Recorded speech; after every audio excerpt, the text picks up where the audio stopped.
Vale, muy bien, sí, ahora sí. Muy buenas tardes a todos. Muchas gracias por acompañarnos esta tarde. Señor concejal, señor presidente de Cartagena siempre, señor presidente de la Real Sociedad Económica de Amigos del País, queridos amigos, señor consejero del Consejo Jurídico de la Región de Murcia, seguro que me dejaré a alguien sin nombrar, sé que no me lo vais a tener en cuenta. Muchas gracias a todos por estar aquí esta tarde, os decía. Esta sala en la que estamos ahora mismo, como sabéis, lo ha sido durante el está disuelto. Actualmente pertenece al grupo mixto de la Asamblea Regional de Murcia y dentro de unos pocos días, escasas semanas, cuando la Asamblea quede disuelta porque hay elecciones, algunas de las asociaciones que lo han estado utilizando durante este tiempo, porque así hemos querido que fueran, nosotros siempre quisimos que esto fuera un local en el que pudieran concurrir y del que pudieran beneficiarse no solamente pues las personas que nos dedicamos que nos estábamos puntualmente en ese momento dedicando a la actividad política, digamos, en la primera línea, en las instituciones, sino también todas aquellas asociaciones, evidentemente asociaciones siempre de corte benefactor para España y de carácter patriótico, evidentemente. Siempre hemos tenido el deseo de que pudieran utilizarlo. Yo creo que algunos de los que estáis aquí, presidentes de instituciones sociales cartageneras, sabéis que ha sido así y las habéis podido utilizar. Yo quiero aprovechar para deciros a todos que nuestro deseo y nuestro objetivo es que cuando la legislatura concurra y nosotros perdamos la condición de políticos presentes en las instituciones de la comunidad autónoma, pese a todo tenemos la intención de que estas instalaciones que tenemos sigan teniendo continuidad y puedan ser puestas a disposición, igual que lo han sido durante este tiempo, a disposición de distintas asociaciones de la vida civil para que puedan utilizarlo y para que seamos capaces de entender que instituciones distintas, con objetivos distintos, siempre que estén presididas todas ellas por el deseo de convivencia, de trabajo en armonía en beneficio de nuestra sociedad, en beneficio de España, se puede trabajar juntos, podemos hacerlo bien, podemos disponer de recursos que por separado no podríamos. Y el evento de esta tarde esperamos que sea un poco una presentación de estas propuestas que muchos de ustedes ya conocen, pero hay otros que no las conocen. Bien, dicho esto, voy a presentar a las personas que van a intervenir esta tarde. Iré presentándolas sucesivamente antes de que ellos tomen la palabra. En primer lugar, hablará Álvaro Romero Ferreiro, que está sentado a mi derecha, nacido en Madrid en 1968. Hasta el año 2013 se dedicó al mundo de la automoción. En mayo de 2013 comenzó su andadura en el mundo editorial con la publicación de diarios digitales. Sierra Norte Digital de 2013 a 2018 y El Correo de Madrid desde mayo de 2018 y El Correo de España hasta la actualidad. Estoy seguro que de los que estamos aquí pocos habrá que no lean El Correo de España, al menos ocasionalmente. En paralelo fundó la editorial SND Editores en 2014 y el canal Coneñe de España, en YouTube, donde emite todos los días. Es columnista y tertuliano habitual en varios medios de comunicación, entre ellos Mediterráneo Digital, Radio Inter y Radio Ya, Decisión Radio e Informa Radio. Es patrono de la Fundación Nacional Francisco Franco. Les dejo con Álvaro. Muchas gracias. Buenas tardes. Gracias por generosa presentación y gracias a todos ustedes por la asistencia. Gracias también a Paco, Salva, a todos los que habéis hecho posible. No voy a decir los nombres de todos, primero porque se me olvidan, porque tengo la cabeza muy mala, pero a todos los que habéis hecho posible esta presentación hoy aquí en Cartagena y esa ofrenda floral que hemos hecho hace una horita en el monumento a los asesinados por ETA o por cualquier otro grupo terrorista que hoy nos dirigen en España. Yo voy a ser muy breve porque seguramente Paco Torres y Martín Inestrillas tienen muchas más cosas que contar que yo, pero voy a decir dos cositas nada más. Una, ¿cómo vamos a hacer el acto? El acto, para hacerlo más dinámico, lo que vamos a intentar es que Paco Torres hará una exposición, Martín otra breve exposición y inmediatamente seremos Paco Torres y yo los que hagamos preguntas directas a Martín, que también os pido que vosotros vayáis pensando en lo que le queréis preguntar a Martín, porque queremos que interactuéis en esta presentación. Así que ir pensando la pregunta, Martín. Martín tiene hasta las 3 de la mañana, a las 4 de la mañana aquí sin ningún problema. Y que contestará a todo lo que tenga que contestar. Dicho esto, yo voy a hacer una breve exposición de cómo surge el libro y cuál es nuestra editorial. Nuestra editorial se llama SND Editores. Es una editorial que lleva funcionando aproximadamente 4 años. No sé si lo estamos haciendo bien, lo estamos haciendo mal, lo estamos haciendo regular. Lo que sí sé es que nacemos con una intención: editar y distribuir los libros a todos esos autores que, por el mero hecho de ser esos autores o de escribir lo que escriben esos autores, nadie más les va a editar y distribuir.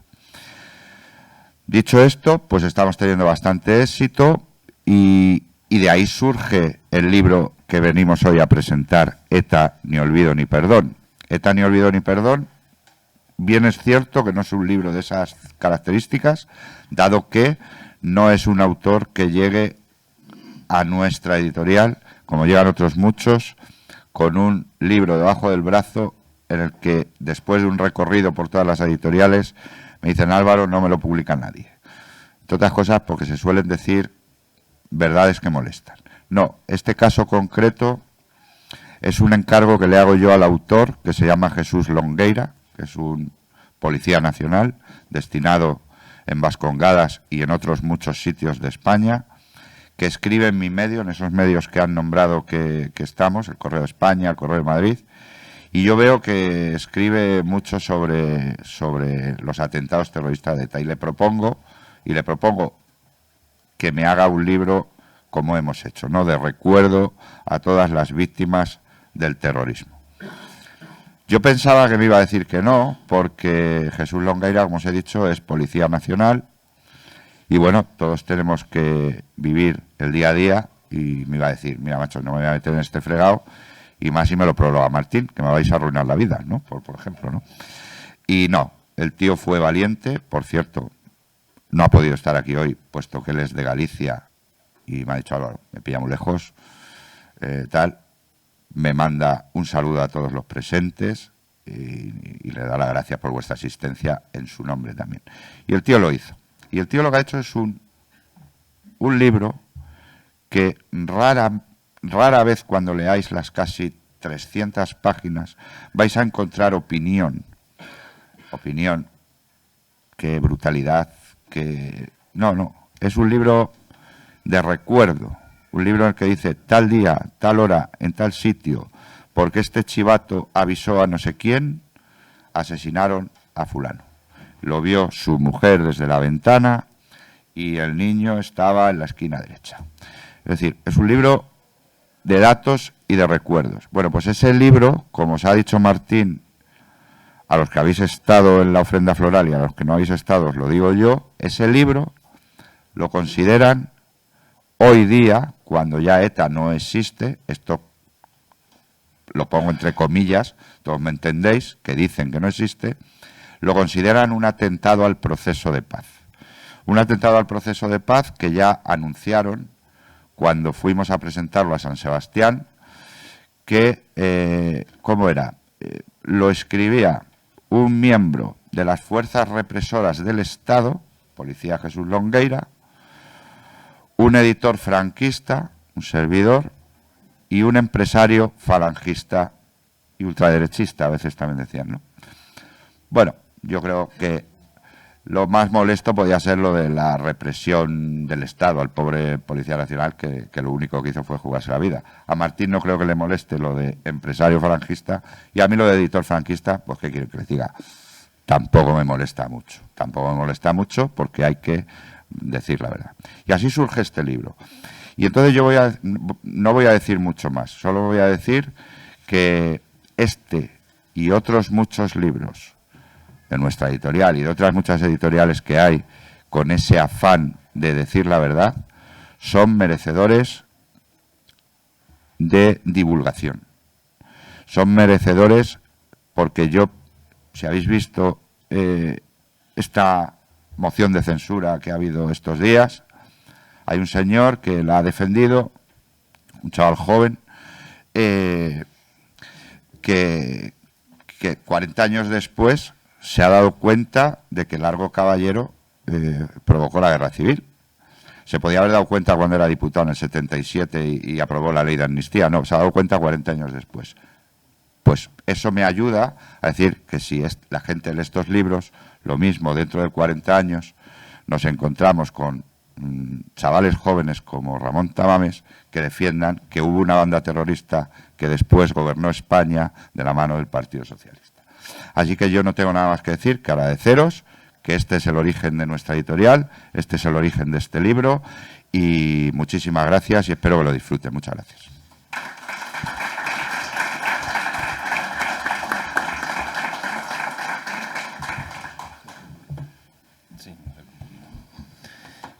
Francisco Torres García es historiador y articulista, catedrático de instituto, profesor de enseñanza secundaria, licenciado en Letras por la Universidad de Murcia en la División de Geografía e Historia. Es uno de los más destacados especialistas en la historia de la División Azul y ha centrado su investigación en las etapas más recientes de la España contemporánea. Apasionado del cine, yo también lo soy, también ha dedicado algunos trabajos al mismo. Ha publicado numerosos artículos en revistas de divulgación e investigación histórica como Aportes, Historia 16, Historia y Vida o Clio, participando en diversos congresos con ponencias y comunicaciones. A lo largo del año pronuncia numerosas conferencias de temática variada y es reclamado como prologuista de novelas y otros trabajos. Como analista político es habitual encontrar sus artículos en medios impresos y digitales como La Nación, Fuerza Nueva, Diario Ya, Sierra Norte Digital, Catholic.net, Historia en Libertad y Arbil, entre otras. Ha participado en tertulias radiofónicas y programas de televisión, La Tribuna de la Historia y España en la Memoria. Da a conocer sus particulares puntos de vista sobre la realidad presente y pasada en su blog, siendo sus artículos replicados en numerosas páginas de Internet. Les dejo a ustedes con el señor Francisco Torres García. Gracias. Bueno, buenas tardes a todos o buenas noches ya, dentro de un rato. Y no sé si esto está... ¿Se oye? Sí, vale. Lo primero, agradecer un poco a Álvaro y a Martín y a los gestores de esta casa la invitación que me hicieron para estar hoy aquí en este acto que hemos realizado, en este acto de recuerdo que hemos tenido antes y en la presentación de este libro de Jesús Longueira, que es lo que nos reúne. Y además me toca a mí hacer de prologuista del prologuista, con lo cual tampoco la cosa es importante. Yo quisiera decir que, y a lo mejor nos repetimos, que qué importancia o qué es un libro como este. Es decir, la memoria que permanece en el tiempo es un libro. Y estos libros acaban al final en alguna librería, en alguna estantería. Y probablemente, como antes decía, dentro de 10, 15, 20 años, alguien se encuentre con este libro que contiene esa memoria y la recupera. El problema es cuando en esas estanterías no hay libros de este tipo, que es el riesgo a que nos estamos acostumbrando, por lo menos en los últimos casi 30 años. ¿Verdad? Este libro pertenece a eso que yo llamo los libros del silencio.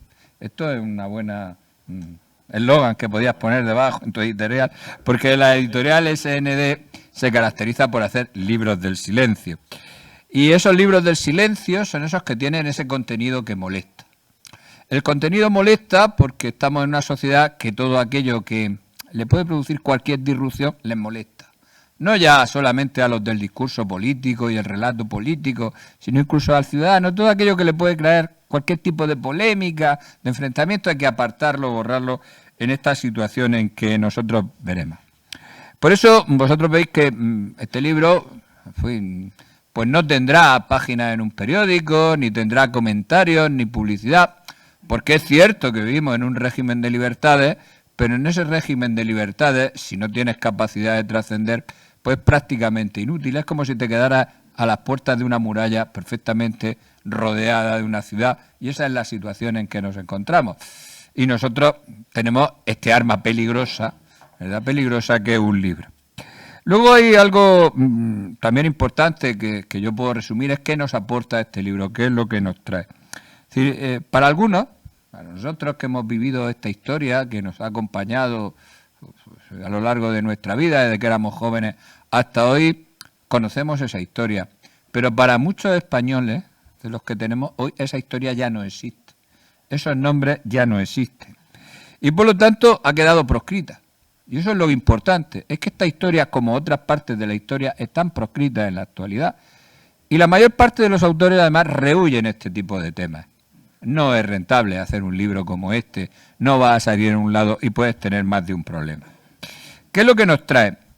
Pues yo lo que les recomendaría es, porque voy a corregir al editor, es algo que me gusta mucho, ¿verdad?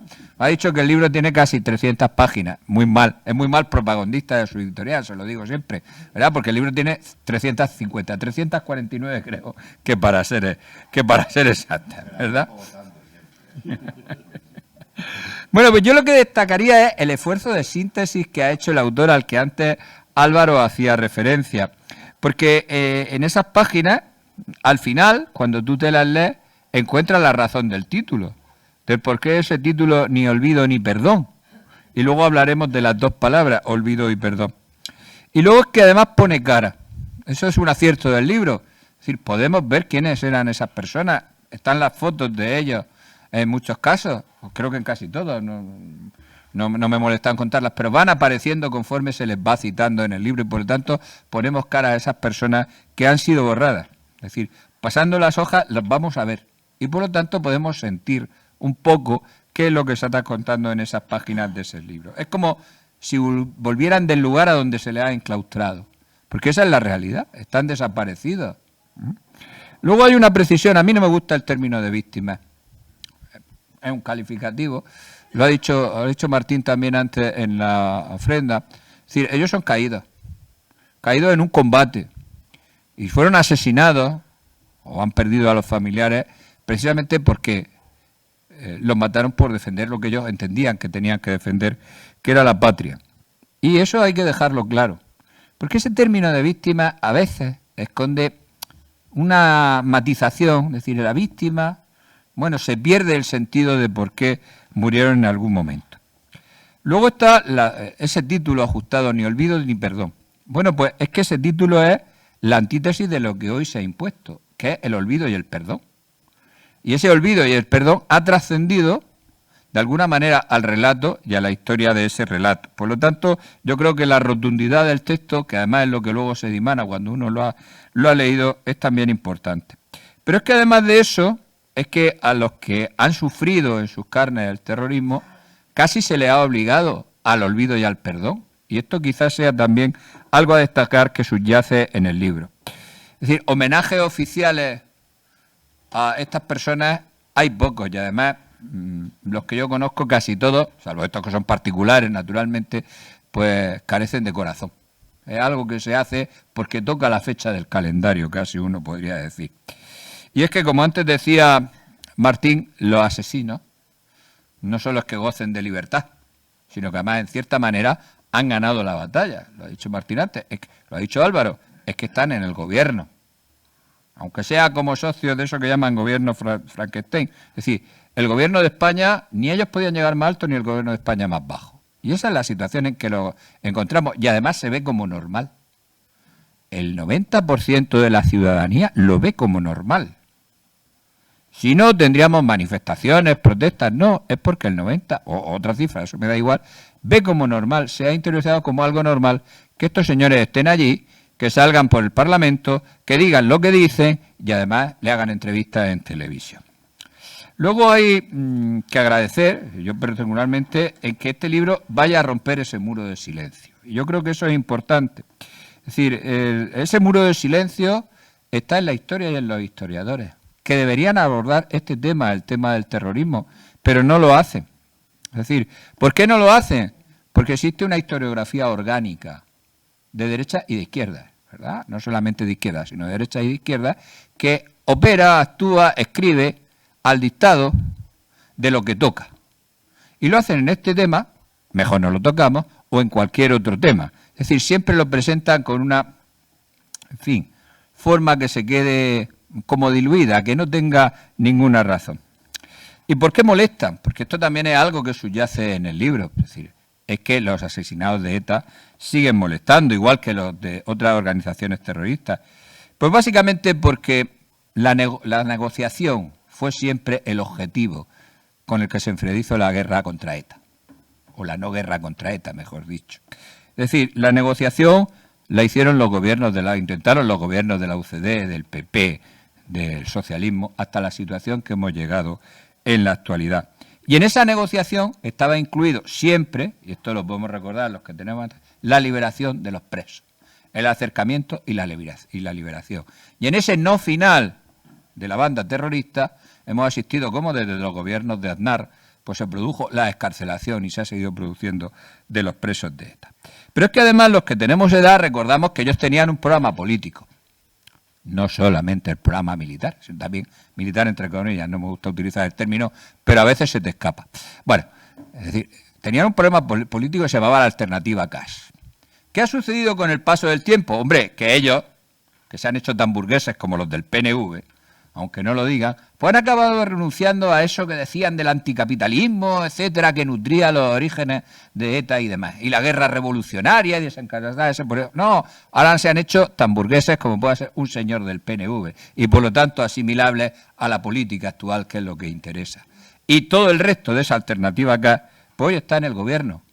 Y claro, hemos llegado a la última parte, que es la del relato, que consiste en blanquear, eso que se dice ahora de blanquear la historia de ETA. Y por eso este es un libro valiente, porque frente al silencio de los historiadores orgánicos, frente al silencio que existe a la hora de abordar este tema, pues este lo rompe.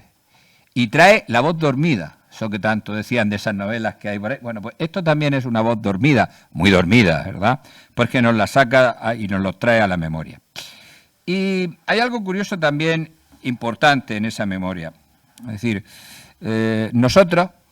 Martín tiene una experiencia personal, dramática, todos conocemos, pero los que estamos en esta mesa o algunos que hemos hecho la vida política en la transición del año 77, las víctimas de ETA nos acompañaron.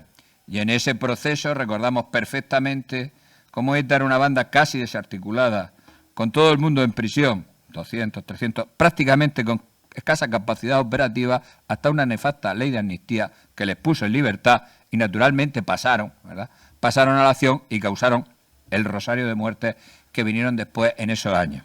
Y en esos años también nos acordamos nosotros cuando también molestaban.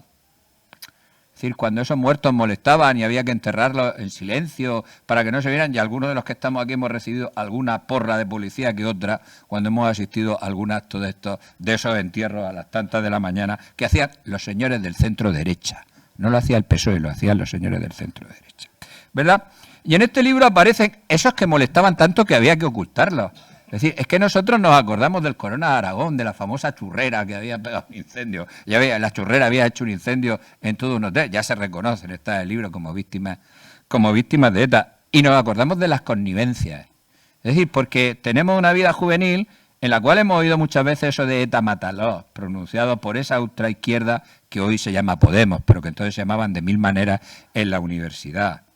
Y hemos conocido en esa carrera que hemos llevado cómo algunos de otra izquierda más moderada pues no brindaban con champán, pero aplaudían las acciones de ETA o las justificaban de alguna manera durante los años finales de los 70 y los 80. ¿Verdad? Por lo tanto, eso está ahí. Y luego hemos vivido la otra historia, cuando las víctimas eran necesarias para usarlas políticamente, como se hizo con las movilizaciones aquellas auspiciadas por un partido para echar a ZP. Y cuando echaron a ZP, se olvidaron de las víctimas sin ningún tipo de problema. O manipularon de alguna manera las asociaciones. Y eso de alguna manera también está, porque estamos en la parte final. Y la parte final es reconstruir el relato de la historia de ETA. Y lo hemos visto. Y esa historia consiste, para algunos, en la teoría, eso que se llama la teoría del empate, del equilibrio buenista, que está en alguna novela, no voy a citar el nombre, que no sé por qué todo el mundo alaba. No acabo de entender esa cuestión, no la acabo de entender. Porque su filosofía es esa, el buenismo, es decir, bueno, es que en el fondo hay que llegar a un acuerdo, porque esa novela que todo el mundo, no sé por qué, apreciaba como una manifestación contra ETA, o las series que después se han hecho, porque ahora ya hemos trascendido a la parte de la serie, que podemos ver, hay varias el día que ETA empezó a matar, etcétera, que tratan en el mismo juego, que nos la presentan de tal manera que hay en el pozo, un pozo de justificación en el relato. Y tenían razón, es verdad, antes lo han mencionado Álvaro y Martín, es verdad que este libro se opone a eso que llaman el proceso de paz, porque precisamente el proceso de paz es inviable si no hay ni olvido ni perdón, es decir, si estamos contra la teoría, como estamos, de esa forma de liquidarlo. Y por eso han hecho la ley de memoria democrática histórica, y no sé, esto va a ser como la LGTBI, Y y Z, le van a poner tantos nombres después que al final no vamos a saber ni para qué sirve. Bueno, pues esa ley de memoria democrática consiste precisamente en eso, en blindar un nuevo relato que cambie la historia. ¿Y cuál es el problema? Que eso se traslada. Yo soy profesor, he sido profesor de historia de instituto y hemos visto cómo los que se llenan la boca decían, no, hay que y está puesto, ¿verdad?, en los programas, en los currículos. Hay que enseñar la historia de ETA para que no se olvide. Mentira, no está. Y tenemos 2 generaciones ya probablemente que no saben absolutamente nada de esta historia. Y por eso este libro es interesante y por eso este Policía Nacional, que supongo se puede ganar alguna reprimenda por el libro, ¿verdad?, pues ha hecho este servicio, que es el último servicio que hace. Se lo ha tomado como un servicio más. Y yo creo que la mejor medalla que le corresponde, yo recuerdo, la única parte que he echado en el libro en falta, o se me ha pasado al leerlo, es que nos hubiera explicado esta parte económica, ¿no?, de las víctimas. Porque tú y yo recordamos cómo alguna mujer de Guardia Civil rechazaba la medalla con honor que le querían dar para convencerla y no eran capaces ni de pagarle la parte que le correspondía por el asesinato. Es decir, que hay una parte de esa historia de las otras, estas sí víctimas, de los familiares que han vivido en silencio y que no han encontrado más reconocimiento que ese que luego se hace de alguna manera. Y de alguna manera este libro lo rompe. Y yo creo que el mejor agradecimiento que nosotros podemos hacer, y ahora voy a hacer publicidad, ¿no?, el libro no es mío, pues lo puedo hacer, ¿verdad?, es precisamente no que ustedes compren el libro, que además ya están convencidos, sino que además de comprarlo se lo regalen a alguien o que lo lleven y lo donen a una biblioteca de las muchas que hay, para que otros, ¿verdad?, puedan acceder a esta verdad en este libro como en otros. Porque esa es la circunstancia en que nos encontramos. Vayan ustedes y díganme cuál es el último año de edición de un libro que trate a ETA como lo que es, una banda de asesinos. Verán que no, las editoriales lo tienen proscrito y la universidad, váyanse ustedes a ver por dónde paran en esta cuestión. Por lo tanto, hay que agradecer que la editorial y el autor hayan hecho este libro y yo con esto no tengo más que decir y le he chafado medio discurso a Martín.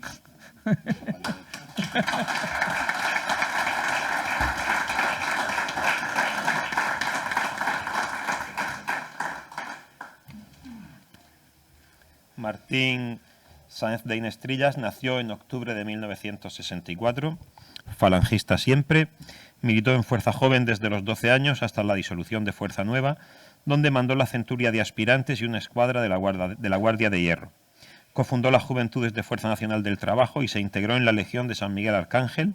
Militó en Nación Joven, donde formó parte de su Consejo de Notables, y fue miembro de la Junta del Movimiento Social Español y de Alianza por la Unidad Nacional, en las que se ocupó de la acción política, formación y propaganda y de la organización territorial respectivamente. Milita en Falange Española y dirigió el programa La Gran Esperanza, la voz de la Falange mientras existió. Graduado en Alta Dirección PADE por la Escuela de Negocio de la Universidad de Navarra. Colabora con Hogar Social Madrid. Es empresario en varias empresas de tecnologías de la información, formación y gestión de talento durante décadas. Ha participado en las asociaciones del sector donde ocupó responsabilidades en las áreas más altas de calidad, ética y formación. Socorrista, donante de sangre e instructor de buceo. Enseña a otros a bucear en su escuela Zona Cero Sub. Pertenece a la Asociación de Víctimas del Terrorismo y es católico. Yo quiero añadir a esta breve semblanza que me han facilitado sobre él, que especialmente aquellos de nosotros que ya tenemos algunos años, tenemos en nuestra mente y en nuestro corazón sus apellidos vinculados para siempre al sacrificio, al honor y al servicio a España. Con ustedes, Martín.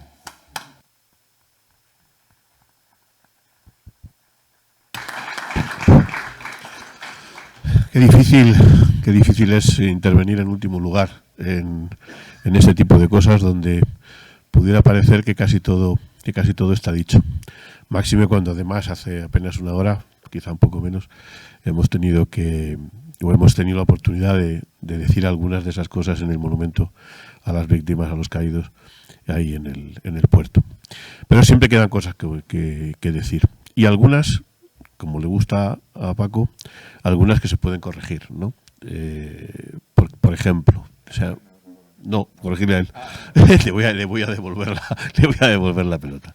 Por ejemplo, se ha mencionado y me da pie para hablar un poco del autor y del libro, porque como sabéis yo soy el prologuista. Yo me limito, probablemente en el libro, la única o la más importante opinión, que no son relato de los hechos, la más importante opinión que no es relato, sino que termina sacando conclusiones, es precisamente el prólogo.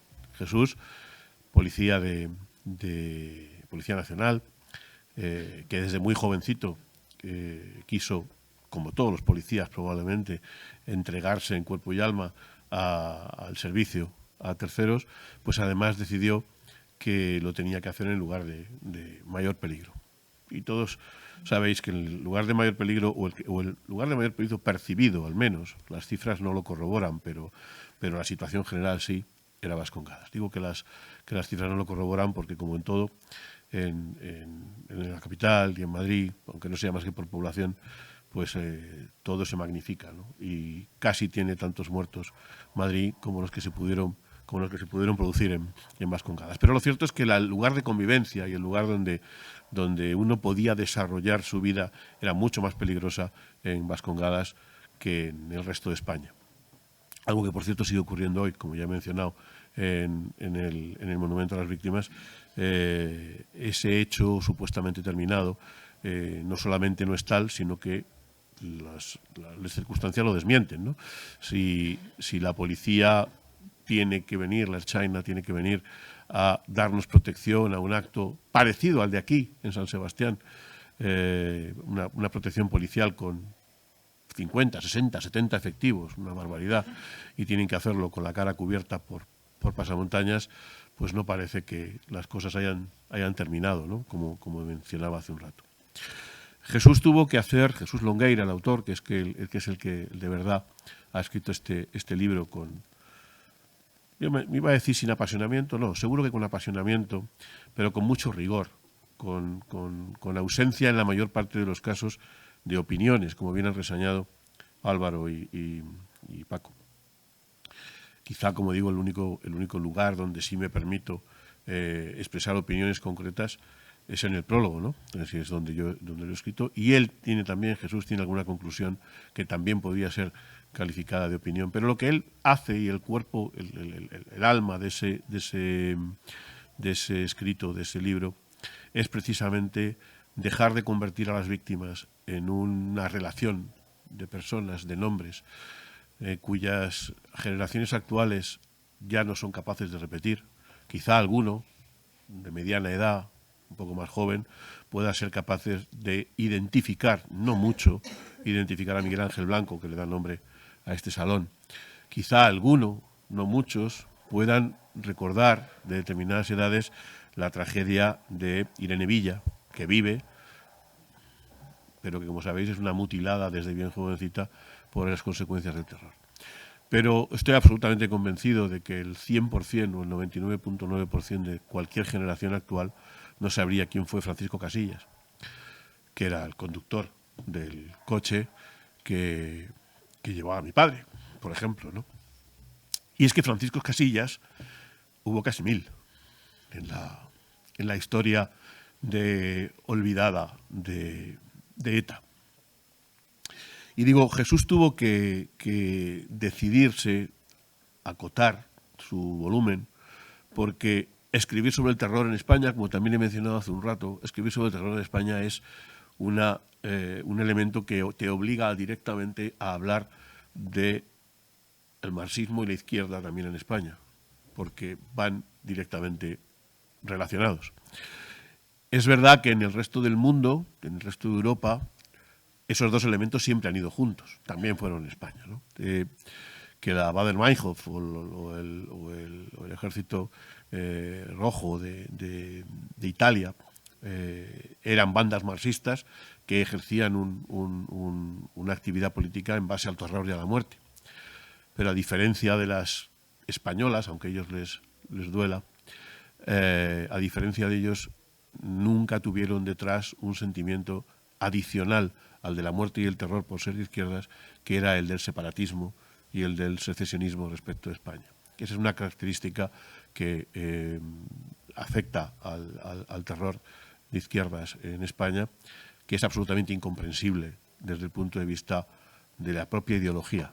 Esa hermandad que se ha producido entre el marxismo y el separatismo es absolutamente incomprensible en ningún otro lugar del mundo. Y digo que Jesús tuvo que acotar, porque hacer la colección de esos crímenes, de ese marxismo y de esa izquierda aplicada al terror y a la muerte, le hubiera obligado a hacer una recolección de muchos grupos que he mencionado antes y que algunos tenéis en la cabeza, como Grapo, como Frapp, de donde procede el papá de Pablo Iglesias, y otros muchos, como decía antes, de M. Payac en Canarias, de Xéxito Guerrilleiro do Pobo Galego Ceibe en Galicia, de Terra Llura en Cataluña. La lista hubiera sido interminable, de manera que él ha tenido que acotar y decidirse por una estructura que se dedicara solo a ETA. No sé si en el futuro va a tener que hacer más volúmenes, porque desgraciadamente no se agota ahí la historia de terror marxista en España. Pero lo tuvo que hacer además siendo muy riguroso, excluyendo muchos comandos autónomos, muchas organizaciones satélites que también pertenecían de alguna forma a la izquierda, a Berchale, como llaman ellos. Peor término no puede haber. Sabéis que Berchale significa patriota y se han adjudicado ese término miserablemente que nosotros deberíamos desterrar de nuestro lenguaje. Decía que tuvo que extraer todos esos para poderse centrar de una forma rigurosa en el relato de algunos casos, o de todos los casos, pero con un criterio selectivo, ¿no? Y entonces sí, logró hacer un lugar donde no está el Corona de Aragón. Y no está el Corona de Aragón porque, aunque después de décadas lograron su condición de atentado terrorista, no lograron la identificación de ese terrorismo con ETA. Porque, desgraciadamente, 400 casos siguen sin resolver y algunos otros han conseguido, como digo, la identificación del terrorismo, pero no la autoría expresa. Como no está el del aeropuerto, que se llevó por delante también muy probablemente a decenas de víctimas, también en Vascongadas. Como no están, como digo, otros muchos casos que no son rigurosamente los de ETA en concreto. Y aún así, y a pesar de todo, son posibles 350 páginas de relato que se pretende olvidar, de relato que se pretende manipular, de relato que se pretende reconstruir para convertirlos en hombres de paz, para convertirnos a los victimarios en víctimas y a las víctimas en verdugos, ¿no? Eso es lo que pretende este libro, acabar con eso. Jesús plantea en su libro la necesidad de hacer un libro vivo, de hacer un libro que sea construido cada día, que sea construido con la memoria individual y colectiva de este pueblo nuestro, tan propenso a olvidar, y que no concluye con la historia de cada una de esas víctimas. Entre otras cosas, porque algunas son especialmente dolorosas. Por ejemplo, otra de las cosas que ha señalado Paco es que no se llegó a celebrar con champán. Bueno, pues sí se llegó a celebrar con champán. Se hizo en muchas ocasiones. El miserable de Juan Achaos lo hacía específicamente. Cada vez que se producía un atentado, lo pedía en prisión. Se hizo cuando fue asesinado Carrero Blanco y las personas que le acompañaban. Y se hizo, nos lo reveló Juan Carlos Girauta, que no es sospechoso, se hizo en el atentado de mi padre. Cuando nada menos que el Partido Socialista de Cataluña, celebrando un evento preelectoral, porque mi padre fue asesinado en fechas previas a unos comicios electorales, al saber la noticia del asesinato de un atentado en Madrid y que ese atentado se había llevado por delante nada menos que al proscrito comandante Inestrillas, pues fue celebrado precisamente con brindis. No sé si con champán, con cava o con qué, pero sí fue celebrado con brindis. Y no lo digo yo, ¿eh? Entonces era diputado socialista y miembro del Partido Socialista Juan Carlos Girauta. Después ha tenido una trayectoria distinta. Jesús ha pretendido, como digo, en ese libro, reconstruir ese relato, hacer que ese relato deje de ser una línea en el recuerdo casi inmediata, porque hace 13 años que se dejó de regar de sangre el suelo español, a cambio de haberle concedido todos los elementos que estaban en esa alternativa CAS que mencionaba Paco, y que ha pasado a ser el corazón de la estructura y de la intención política de los socios de gobierno. Cada vez que han abierto la boca y han pedido un cambio legislativo o una modificación o han puesto un precio a su intervención, ha sido aceptada por el actual presidente del gobierno y su equipo de gobierno Frankenstein, hasta el punto, como he mencionado antes, de que el franquismo no acabó en el 75. Bildu, Herri-Batasuna, ha impuesto en la Ley de Memoria Democrática, ha impuesto que el franquismo acabó en el año 73. Ya está. No hace falta que la historia lo desmienta, no hace falta que los hechos estén ahí. ¿Qué importan los hechos para mantener un relato? Si ese relato lo construyen ellos. Si no hay memoria, lo construyen ellos. La segunda parte de este libro, la segunda razón de este libro, que también ha mencionado Paco, el olvido y el perdón, son dos elementos sobre los que quiero o sobre los que conviene reflexionar, ¿no? Digo, en ese prólogo, mantengo que el perdón es algo individual, que es algo que cada uno tiene que decidir si lo quiere o no lo quiere otorgar. Puede ser una decisión individual. Yo no lo he hecho. Yo no he concedido el perdón y nadie me puede obligar a hacerlo. Pero yo no lo he hecho, entre otras cosas, porque nadie me lo ha pedido. No lo he hecho porque las razones o el elemento fundamental de la concesión de un perdón tiene algunos elementos previos, como es el análisis personal de una conducta, como es el propósito de enmienda, como es el pago de la deuda, ¿verdad? Hacen falta algunas cosas que son previas a la concesión de un perdón por un tercero. Y hace falta que te lo pidan. Hace falta que te pidan ese perdón. Y ninguna de esas cosas ha ocurrido. Pero es que además hay un segundo elemento que lo impide. Y es que en realidad no nos lo tienen que pedir a nosotros. Quizá Irene lo pueda conceder, que aunque mutilada sigue viva. Pero el perdón de mi padre no lo puedo conceder yo. Lo tendría que conceder él y está muerto. De manera que esa parte, cada cual decide cómo lo hace. Pero hay una segunda parte que es el olvido. Y el olvido no es individual. El olvido es colectivo. Porque las víctimas, lo he dicho antes y lo repito ahora y lo ha mencionado Paco, las víctimas del terror no fuimos solo las personas asesinadas o sus familiares o mutiladas, no. Fueron elegidas por una única condición. Nadie les preguntó si eran rojos, eran verdes o eran amarillos, si lo hicieron por la democracia o lo hicieron por el sistema métrico decimal. No. A nadie les preguntó. Vivían o eran españoles y estaban siendo atacados por esa única razón. Estaban siendo asesinados exclusivamente por esa razón.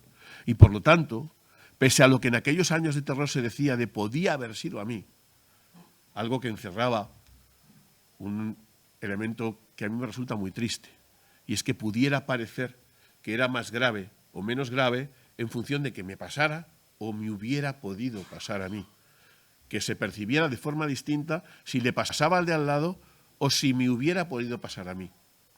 En realidad nos pasó a todos. Solo unos pocos pusieron la sangre, o unos muchos, pero nos pasó a todos, porque todos éramos víctimas del terror de izquierda, antiespañol y separatista, aunque no a todos nos hubieran asesinado. Siempre he dicho que mi condición de víctima es una condición circunstancial, aunque también en eso haya elementos de cambio. Es verdad que algunas de las víctimas fueron expresamente elegidas para cumplir con determinados objetivos, además del de ser español. Es verdad. Y probablemente mi padre se encontraba entre esas víctimas, como muchos otros, ¿no? Como hubo determinados jueces, o como hubo determinados políticos, o como hubo determinados generales, o militares en general. Pero a la inmensa mayoría les hubieran servido exactamente igual por el mero hecho de ser españoles.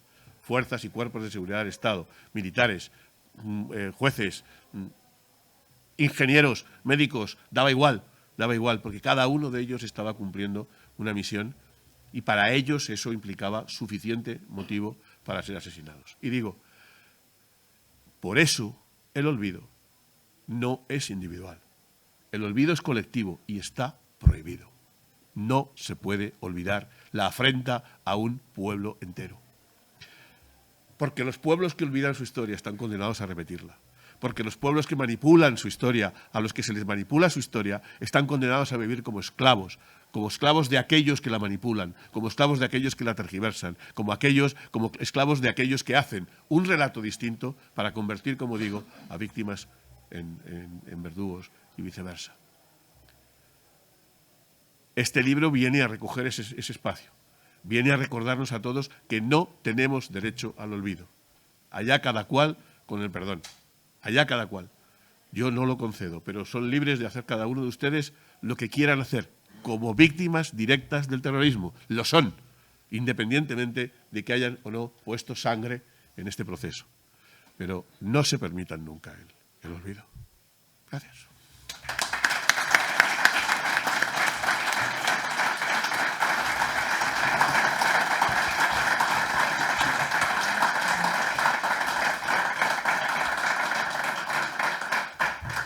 Voy a abrir yo una ronda de preguntas. La verdad que después de una intervención como esta hay que situarse un poco, hay que resituarse un poco, ¿no?, antes de preguntar. Mi pregunta, a la que en cierta forma has contestado ya casi en la parte final de tu intervención, mi pregunta es: sabemos lo que ETA y su entorno le han quitado a muchas personas con nombres y apellidos. Sabemos lo que, evidentemente, sabemos lo que te quitó a ti y a tu familia, sabemos lo que le quitó a Miguel Ángel Blanco, a Irene Villa, a Jiménez Becerril. El nombre, la lista sería interminable. Lo que yo te preguntaría es: ¿qué crees que es lo peor que le ha quitado a España como nación? Probablemente su dignidad. Probablemente su dignidad. Porque las naciones que son golpeadas, pero que se levantan, que se rebelan, que pelean y que mantienen un espíritu alto frente a las agresiones, no son culpables de las agresiones, no son culpables del desarrollo de esas agresiones, incluso pueden perder, pero pelean. Yo tengo la sensación de que España nos robó, de que el terrorismo y la actuación conjunta de los españoles y desde luego de sus gobiernos y de sus gobiernos sucesivos de cualquier color prácticamente, nos robaron esa dignidad, nos arrumbaron a esas frases, algunas menciones ya he hecho, a una frase como algo habrá hecho o como me podía haber tocado a mí. Como decía hace un rato, son frases que analizadas individualmente contienen mucha enjundia, contienen, es decir, era distinto si me hubiera tocado a mí. Hay la posibilidad de que hubiera sido seleccionado porque algo hay hecho. Solo plantearse esas preguntas resta dignidad a cualquier español que sabe que era víctima, como digo, del terrorismo. La dignidad, probablemente. La verdad es que yo siento mucho que me hayas contestado así, porque yo siempre he pensado exactamente lo mismo. Me hubiera gustado escuchar algo diferente. Mala suerte.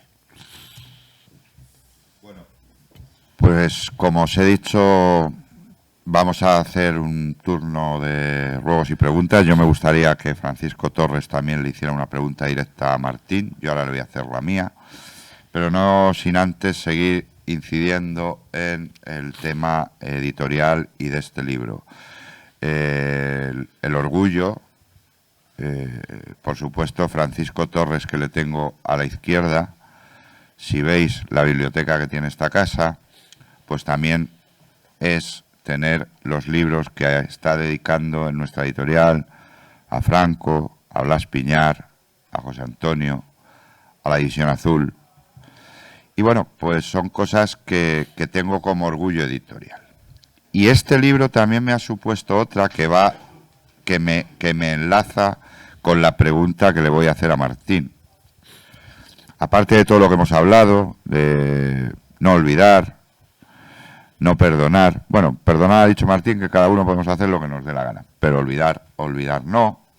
Todo esto, ahora vivimos en el tiempo de las redes sociales, en el tiempo de la inmediatez, en el tiempo de todo se sube en un momento dado a cualquier red social, y yo sigo pues a Martín, a Paco Torres, a alguno de vosotros os sigo también, Carmen, por ahí te sigo también, y me encuentro que en una publicación de Martín,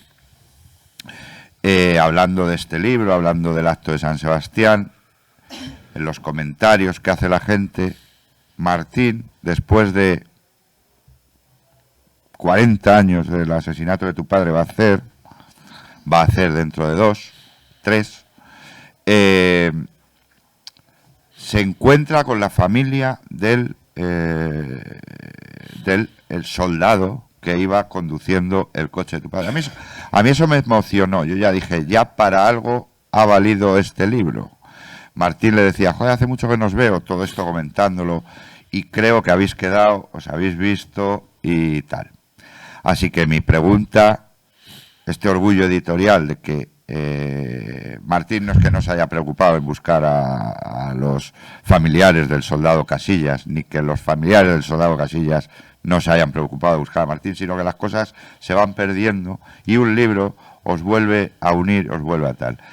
Y yo, probablemente te enfades conmigo, me gustaría preguntarte lo más, porque yo sé lo que es, lo más nefasto políticamente que te encontraste en el entierro de tu padre y la dignidad de esta familia que te has vuelto a reencontrar.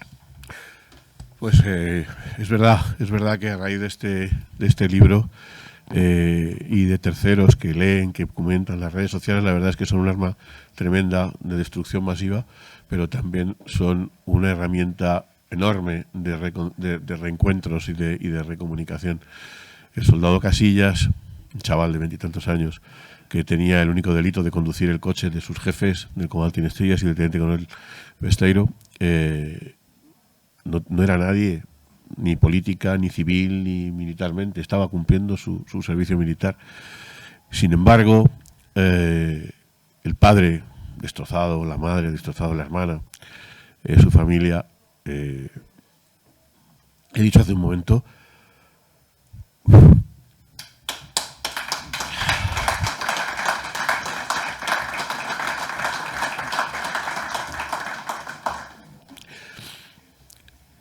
he dicho hace un momento que España lo que más se jugó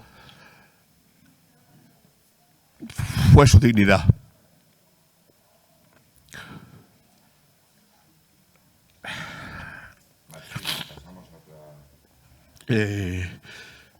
Tengo que hacer excepciones.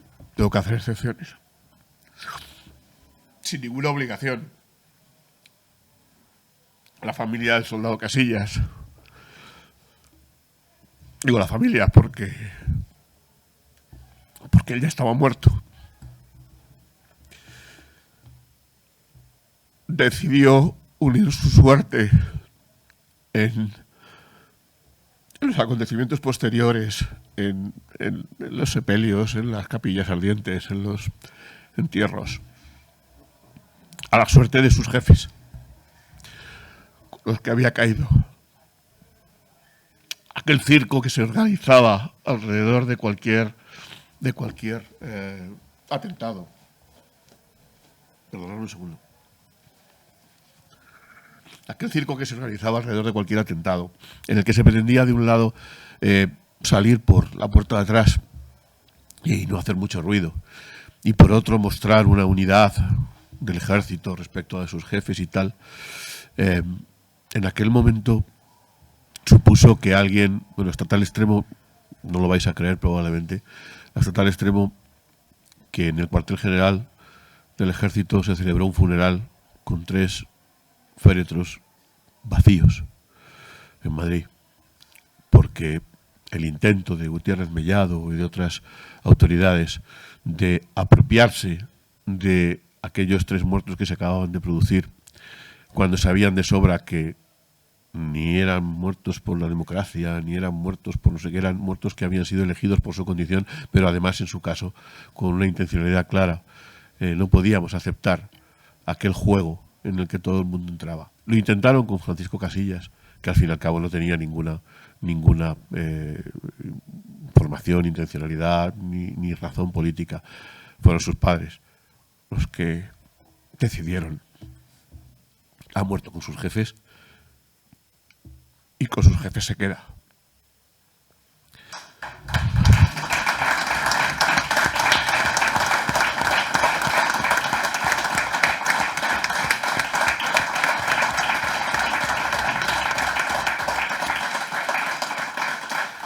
Y es verdad. Las redes sociales, bien decías, nos han permitido retornar. La familia nunca volvió a ser la misma, por supuesto, ninguna familia es la misma, pero especialmente si no ha sido entrenada. Y cuando digo entrenada me refiero a que algunos, lo ha dicho en la presentación, llevamos muchos años de militancia política. Y además somos hijos de militares. En esa militancia política y en esa condición de hijos de militares hay una serie de cosas que vienen asumidas, ¿no? El riesgo de que algo pase cuando eres un tío decente en el cumplimiento de tu misión, la que te has dado a ti mismo, pues implica que sabíamos que aquellas cosas podían pasar. Una cosa es que lo supiéramos, otra cosa es que lo esperáramos, ¿eh? No es que estuviéramos diciendo pasará mañana o pasará pasado, pero si tú eres un militar que ha decidido no quitarse el uniforme para ir a casa, hacer sus rutinas todos los días como siempre, porque no está dispuesto a dejarse comer por el terror, pues es muy probable que seas una víctima más fácil que otros que tuvieran pues cambios de rutas o cambios de uniformes o cambios de este estilo, ¿no? De manera que sí, cabe la aceptación de muchos de nosotros de una serie de cosas. Nosotros mismos, como mi hermano y yo, como militantes desde muy temprana edad, desde los 12 y los 13 años, ya habíamos acudido y seguimos haciéndolo después a, desgraciadamente, decenas y decenas de atentados. En Madrid los había cada día. En el lugar donde vivíamos, que era un triángulo fatídico que estaba entre el gobierno militar, las viviendas militares y los tres ejércitos que eran sus viviendas estaban juntas, ocurría día sí, día también. Es decir, y acudíamos cada día a aquellas cosas. Lo hicimos antes y lo hicimos después, porque nuestra condición no fue porque fuera nuestro padre, ya lo he dicho, ¿no? Nosotros siempre supimos que éramos víctimas del terror como españoles y además en un momento determinado nos costó pagar el tributo de sangre, pero siempre lo hicimos. Pero Casillas no estaba obligado. Casillas era un soldadito, alguien que cumplía su servicio militar. Por eso digo que la dignidad de su familia, de vincularse a sus jefes, es un acto maravilloso. Bueno, muchas gracias y mil disculpas. Os pido que vayáis levantando la mano, pero para yo ir cogiendo el turno y pasaros las preguntas a Martín, pero Paco, no puedes escaparte sin hacerle tú la pregunta a Martín. Bueno, no, como no me lo habían explicado antes, tampoco es que yo me la haya preparado, pero y además que Martín y yo nos conocemos ya tantos años que es muy complicado, ¿verdad? Pero yo a veces me pregunto, después de tantos años, ¿no? 5 décadas o así llevamos en las 5 décadas. Después de 5 décadas, yo que me retrotraigo para atrás, ¿tú llegaste a pensar que podíamos haber llegado a este momento donde, es decir, en algún momento algo se nos rompió porque hemos visto cómo ha ido desapareciendo? Es decir, hemos quedado un puñadito, ¿verdad? Hemos quedado un puñadito con esta cuestión y yo eso es lo que más me asombra y no sé cómo eso se puede repristinar de alguna manera. Hombre, yo sé que esto no le va a gustar a Álvaro, ya se hace una broma. Si le digo a Álvaro que su ND debe ser como el Barcelona, más que un club, o sea, más que una editorial, yo no sé si este tipo de enésima campaña, vamos a llamarla así, que había emprendido con este libro y que hacemos con otros libros, es decir, sea el camino que quizás podamos, yo no sé si en las generaciones actuales, pero sí lo que pues nos queda, lo único que podemos, no sé si lo único, sería muy exceso, lo que podemos hacer para intentar todavía mantenernos, porque, insisto, yo, igual que él, creo que tenía 14 o 15 años cuando entré en Fuerza Nueva, ¿verdad?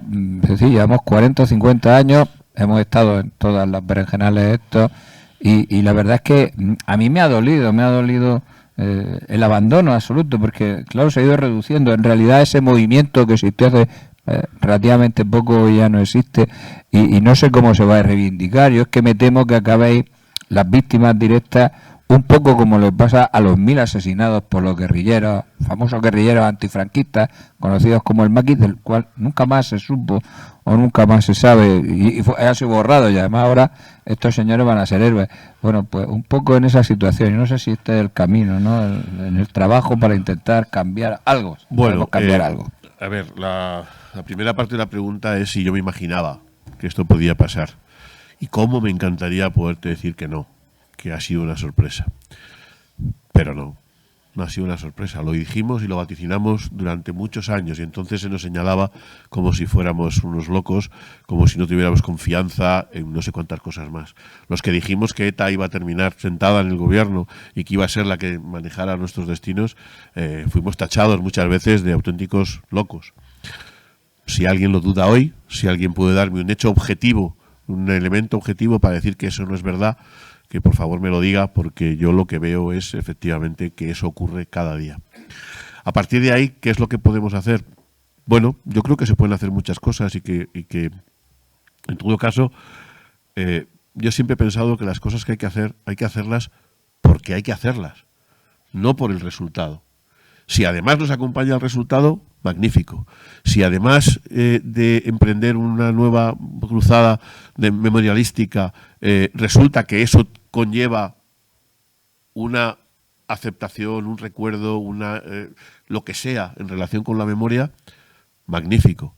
Pero si no ocurriera y nos volviéramos a equivocar, volviéramos a perder, para equivocarnos no nos estamos equivocando. Nosotros habremos hecho lo que teníamos que hacer. Nosotros tendremos la conciencia tranquila de haber puesto toda la carne en el asador y de haber mantenido ese poco de dignidad que le pueda quedar al pueblo español en su conjunto. ¿Qué vamos a hacer? Obviamente hay opciones políticas. Yo sigo siendo falangista, no he dejado de serlo nunca, y además quiero decir desde aquí, cuando el periódico Público pretendía insultarme diciendo el empresario falangista, yo me quedaba esperando diciendo, ¿y cuándo me va a insultar?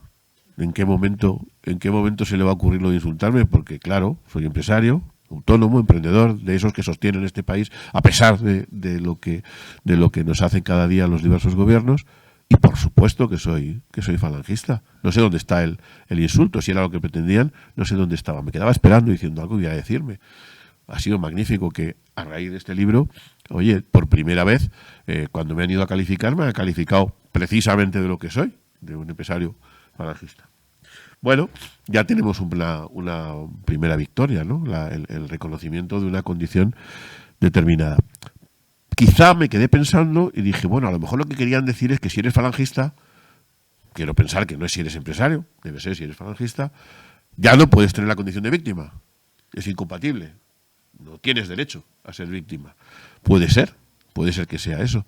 Bueno, pues este ejercicio viene a demostrar, primero, que al club de las víctimas no se apunta uno, le apuntan los otros. Van y te asesinan a un familiar, van y te asesinan o te hieren, van o te atentan y logras milagrosamente salvar la vida. Pero no es un club al que uno se apunte voluntariamente, te apuntan los demás. Y nadie te pregunta si eras falangista o eras medio pensionista, como decía hace un rato. Así que el segundo elemento que yo ya le veo, además de lo que hemos hablado hace un momento, es que permite reivindicar la independencia de una condición memorialística que afecta al pueblo español de elementos ideológicos que desgraciadamente coinciden en el origen, pero no en el destino. Cuando digo que coinciden en el origen, digo que sigo afirmando que el autor material del terror en este país y en otros muchos siempre está vinculado a la izquierda marxista. Pero en el destino han caído de todo tipo de gente.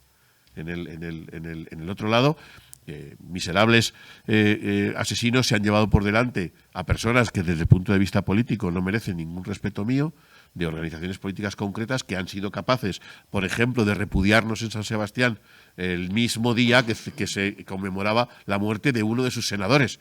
Los 5 concejales del Ayuntamiento de San Sebastián que incorporaban una nota oficial del Ayuntamiento de San Sebastián en repudio a nuestro homenaje floral a las víctimas del terrorismo, se hacía precisamente el día en que el senador, uno de los 11, me parece que son asesinados del Partido Socialista, cumplía años, y lo votaban los 5 concejales del Partido Socialista, de aquella corporación, ¿no?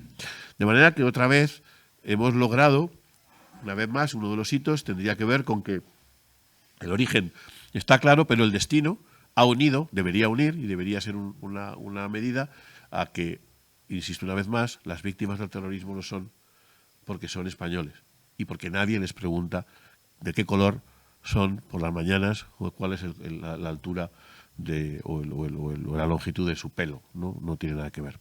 Así que sí queda un elemento adicional, y es que podemos hacer más cosas. Es más, hemos decidido seguir haciendo cosas, independientemente del trabajo editorial de Álvaro, que es impagable y que además es muy difícil de gestionar en un mundo donde la censura y la persecución y los costes de hacer cosas públicas en un entorno determinado, los costes no económicos, que también, pero los costes personales, políticos, etcétera, son tan altos, a pesar de haber asumido ese papel, como hemos asumido otros muchos, la parte política, que decía Paco, después de 5 décadas, a pesar de esa situación, hemos asumido un trabajo editorial, pero también hemos decidido más cosas.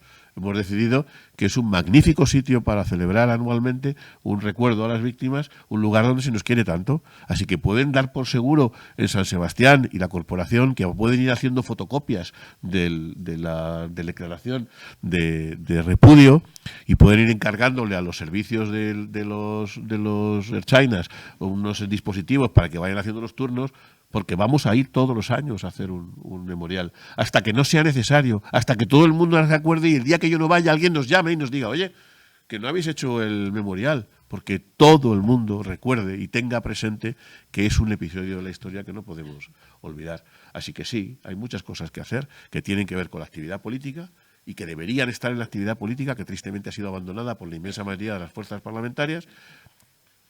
Algo que hay que cambiar, pero que tiene que cambiar cada uno desde su posición política, la que sea. Nosotros lo tenemos claro, pero no es obligatorio ser falangista para tener una actividad política. Pero independientemente de esa actividad política, hay mucho que hacer en ese elemento que es el de la memoria colectiva, que no podemos abandonar. Muchas gracias. Tengo ya 3 preguntas que aquí ahora voy a dar paso, pero quiero que se den cuenta de un detalle, ¿no? Que han hablado de las 5 décadas, entre ellos 2. Yo solo tengo 4 décadas de militancia porque soy más joven que ellos, ¿vale? Para que quede claro, porque el pelo blanco dice lo contrario, pero soy una década más joven. Don Francisco ha redondeado, ¿eh? Por allí estás el primero. Venga, levántate, habla alto, sí, por favor, porque allí no hay micrófono. Buenas tardes.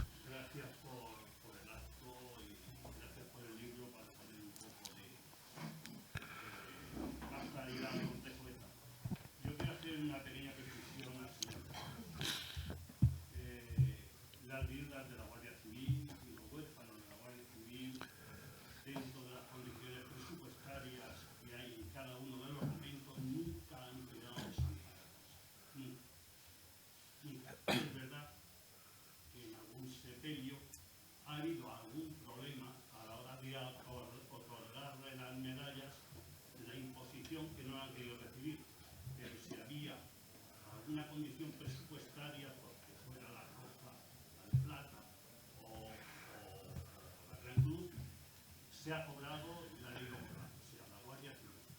A sus viudas y a sus huérfanos, todos los que han caído en los temas del terrorismo o en actos de servicio, no los ha dejado nunca tirados. Cobran lo que tienen asignado presupuestariamente en ese momento. Esto y nada. Lo conozco. Sí, pero una precisión, porque esto sí que lo recuerdo. Yo no sé si tú te acuerdas de eso. Había determinados, esto además fue una reclamación que se hizo, determinados complementos, que bueno, esto es un follón de la época, estamos hablando en los años 70 y algo, 80, y entonces habían determinados complementos, como no forman parte del salario, etcétera, etcétera, que a las viudas se les retiraba. Esto son cosas, quiero decir, hubo una reivindicación por parte de cómo se hacía aquello, me acuerdo, vamos, porque lo viví hasta que eso se pudo solucionar, que parecía una actitud. Luego es que el salario era muy pequeño y también hubo, eso era lo que estaba establecido en la época, es cierto, pero también hubo una reivindicación que como, en fin, aquello se hacía así. Esto, había periódicos, hubo un debate sobre esta cuestión. Es lógico, es decir, era la porción que estaba legislada. Pero una cosa es lo que estaba legislado, que una cosa es lo que corresponde ciertamente, pero que en estas circunstancias, ¿verdad?, pues se debía haber hecho de otra manera. Pero eso ya no tiene nada que ver con la Guardia Civil, eso tiene que ver con el Estado, Así que, claro, ahí estaba. El problema era los complementos. No, pero es que no es la Guardia Civil, es que eso corresponde al Estado. Claro. Claro, no ha sido nunca la intención ni vincular a la propia Guardia Civil, sino a las instituciones del Estado. Y habría un ejemplo que poner mucho más grave, que vendría precisamente a amparar la tesis del profesor. A nadie se nos puede olvidar que hay un individuo que fue director general de la Guardia Civil, que se llama Roldán, ¿verdad?, que una de las cosas por las cuales fue acusado fue precisamente por desviar los fondos y utilizar los fondos destinados precisamente a las víctimas del terrorismo y a los huérfanos. De manera que sí, que claro que la institución de la Guardia Civil como tal cumplió como tenía que cumplir con lo establecido, pero eso no es no abandonar a las víctimas. No lo hizo la Guardia Civil. Lo hizo la sociedad en su conjunto, el gobierno en su conjunto y algunos miserables miembros del Partido Socialista y del gobierno como Roldán.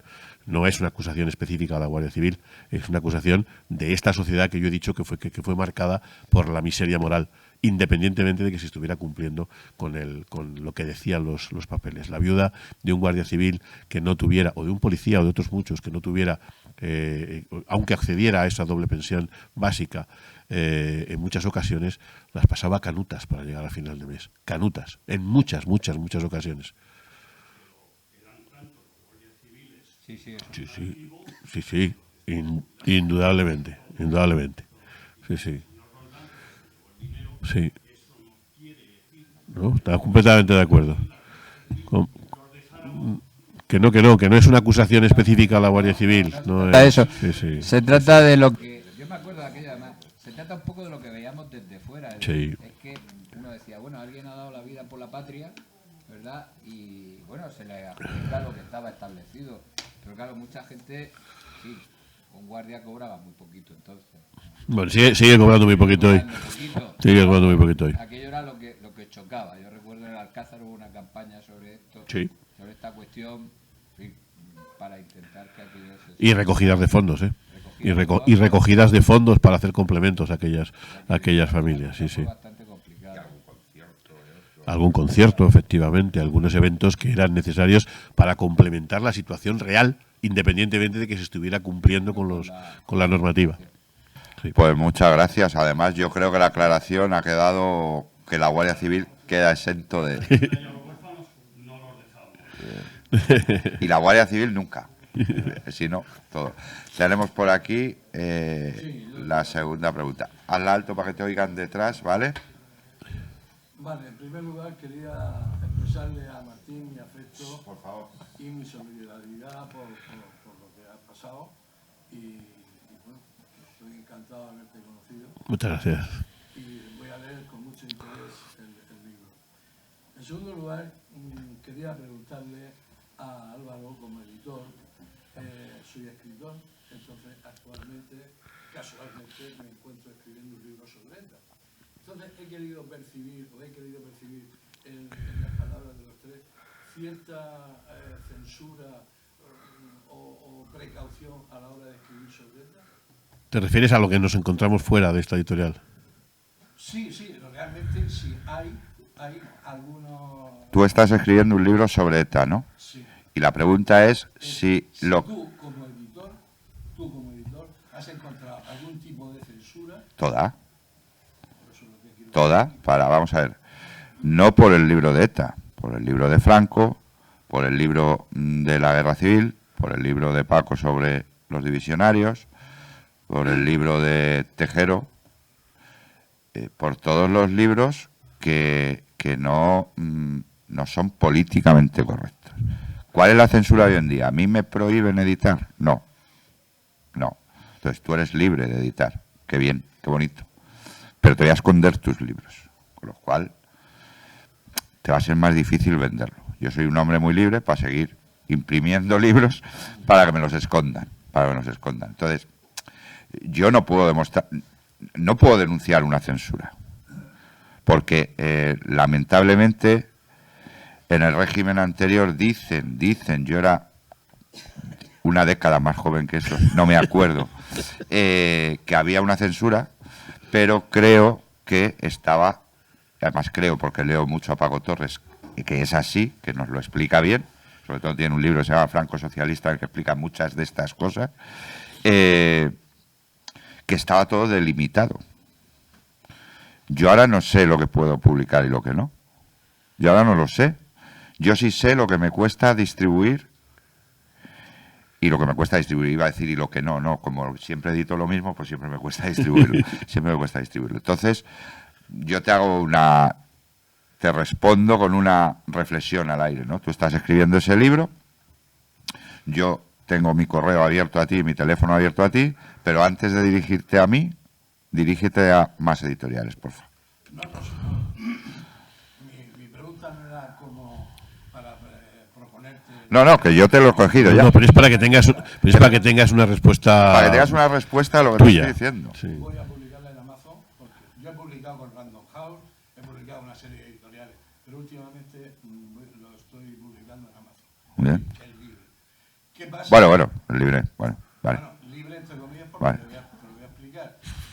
Hace 3 o 4 años publiqué un libro sobre la Segunda Guerra Mundial, se llamaba Operación Semillas de Oro, el tema Hitler, y Alemania me vetó precisamente el libro porque en la portada aparecía una cruz gamada. Entonces me dijeron que si lo vetaba Alemania no se podía publicar en toda Europa. Entonces me mandaron un mail diciendo o cambia usted la portada o no puede publicarlo. Entonces... En un ejercicio democrático del libre pensamiento y de expresión. Claro. Ya, pero aparece en otro concepto. ¿Me dejas que cuente la anécdota de la cabecera? Sí, claro. Por ilustrar lo que preguntabas. Álvaro, como editor, tiene varios mecanismos de distribución en grandes superficies que son importantes, mucho más importantes que Amazon, porque, primero, Amazon no está al alcance de todo el público. ¿Cuántos de ustedes entran en Amazon a comprar libros? 4. 5. Porque afecta a una edad, a una banda determinada de edad que son, digamos, nativos digitales, en primer lugar. Y en segundo lugar, porque la calidad editorial de los libros, bueno, es como comparar a Dios con un gitano. Quiero decir que el trabajo de un maquetador, de un diseñador, de alguien que hace cosas respecto a lo que uno puede hacer en Amazon es absolutamente distinto. De manera que, y yo no soy más que el prologuista, pero si puedes elegir, elige un editor, que puedes elige un editor convencional y distribuye como Dios manda. Pero estaba contando la anécdota. La anécdota es que esas grandes superficies, donde uno espera como escritor ver sus libros, no es tan sencillo, no es una decisión personal del tipo que los coloca en los muestrarios. Obedecen a muchos criterios, ¿no? Y algunos criterios son pactados con la editorial. Bueno, ese libro no está en ninguna cabecera. No solo no está en ninguna cabecera, sino que fue excluido de la posibilidad de estar en una cabecera por ser el libro que era. Elija usted otro. Diga usted, señor editor... Martín tiene miedo de decir algo que no debe. Está hablando de pagando. Sí. Es decir, es un elemento que se hace pagando en una gran distribuidora. Y a pesar de todo te dicen que sí, que pague usted lo que quiera para poner el número de libros que le corresponden a su programa de marketing. Pero no ponga ese. No ponga ese. Entonces, a tu pregunta, ¿hay libertad? No. ¿Está escrita que no la hay? No. ¿Es mentira todo lo que nos cuentan? Sí. Tercera pregunta, gracias. Tercera pregunta. Irme levantando, si no, yo voy cogiendo. No, me dicen que después de esta pregunta tenemos que ir terminando porque esto debe tener un horario. Tercera pregunta. La pregunta era para Martín. Dime. Yo quisiera saber, bajo lo que tú piensas, ¿quién consideras tú, si te tuvieras que quedar solamente con el nombre de un responsable político, ¿vale? De un dirigente político, de derechas o izquierdas? Ya sé que el abanico es muy amplio. Y si te tuvieras que quedar solamente con el nombre de un dirigente político responsable de todo el latrocinio de ETA y del terrorismo de extrema izquierda, ¿quién consideras tú? Si te digo... De derecha a izquierda, no puede Eso te iba a quitado, te iba a decir, si te digo lo que tengo que decir, lo mismo salimos presos. Porque el responsable último, si yo tuviera que decir algo, sería Francisco Franco. Y dirías, ¿qué barbaridad está diciendo? Digo, sí, porque nombró un heredero que era un felón, que se llamaba Juan Carlos I, que ha sido rey ahora emérito en su momento, y que ha sido el artífice y el responsable de todo un régimen del 78, que se han parado, entre otras cosas, en el manejo de la moneda de cambio, que era el terrorismo durante tantos años. Así que, si yo le tengo que acusar de algo de Franco en su periodo, es la mala elección de un felón para sucederle.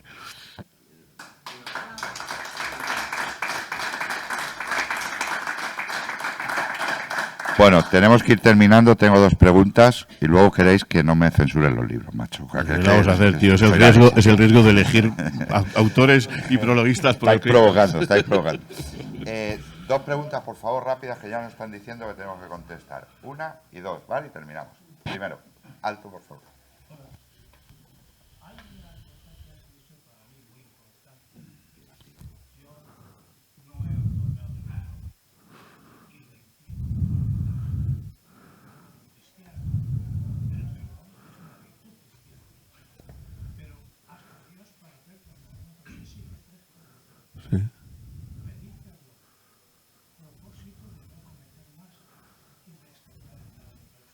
Sí.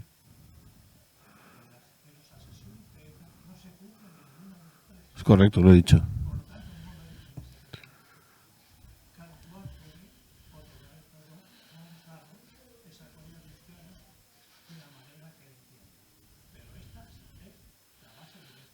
Sí, correcto.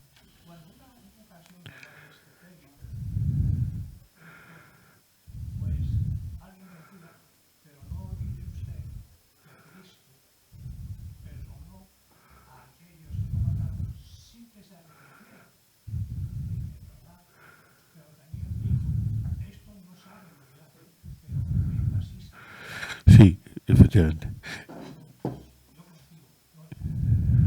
Muchas gracias. Muchas gracias. Última pregunta, aquí. Para que te oigan los de atrás, ¿vale? Es una pregunta sobre una frase que yo, porque será la circunstancia que de Bilbao, cuando nos casamos, pues yo iba bastante por allí, ahora me sigo yendo una vez al año, pero bueno, ya apenas hablamos con la gente de la calle, ¿no? O sea, que en ese momento pues éramos jóvenes y tenía muchos amigos, muchas amistades, y esta frase la oí en otra ocasión y me indignaba especialmente, ¿no? Porque me parece muy bien, ¿no? Y es que decían, vocabularizados, ¿no? Aquí y en todas partes. Y me dijeron en una ocasión, es que si el terrorismo sigue existiendo, es porque lo quieren el paseo que están en el gobierno, en este momento pues el PSOE o el PP o lo que sea, pero lo hay en ambos gobiernos, ¿no? ¿Cómo se interpreta esta frase? O sea, ETA existe porque los partidos que gobiernan en Madrid quieren que siga existiendo. A mí me ponía mal. Es una pregunta, vale. Eso es una realidad. Es decir, que todos los gobiernos sucesivos durante todo el régimen del 78 no solo han pactado y han establecido los mecanismos para que eso fuera así, se corrobora con el hecho de que Juana Chaos, por ejemplo, condenado a varios miles de años, hoy detenta una cafetería en Venezuela y vive de esa cafetería en Venezuela. Que algunos de los miserables más grandes de la historia del terror han sido trasladados a sus paraísos en los cuales viven con aviones militares del ejército español. Con aviones militares del ejército español. Que los pactos de Argel y de otros lugares que se han cometido, que se han celebrado con los distintos gobiernos sucesivos a lo largo de la historia reciente española. Pero esto es un hecho objetivo. O sea, esto han podido tardar más o tardar menos en reconocerlo, pero es una realidad. Que presidentes del gobierno han denominado Movimiento de Liberación Nacional a una banda criminal y terrorista que asesinaba cada día 2 o 3 o 4 veces diarias, es una realidad. De manera que, ¿cómo lo interpreto? como un hecho objetivo, constatable, real y tenebroso, pero como una realidad, como un piano. Es decir, nadie puede poner eso en duda. Es una realidad, tristemente. Bueno, pues hemos dado el acto por finalizado. Muchísimas gracias. El libro... perdón, el himno. Ahora le doy el paso. Y luego, pues, tienen el libro para que Martín, Francisco se lo firmen. Antes de irnos, vamos a entonar el himno nacional.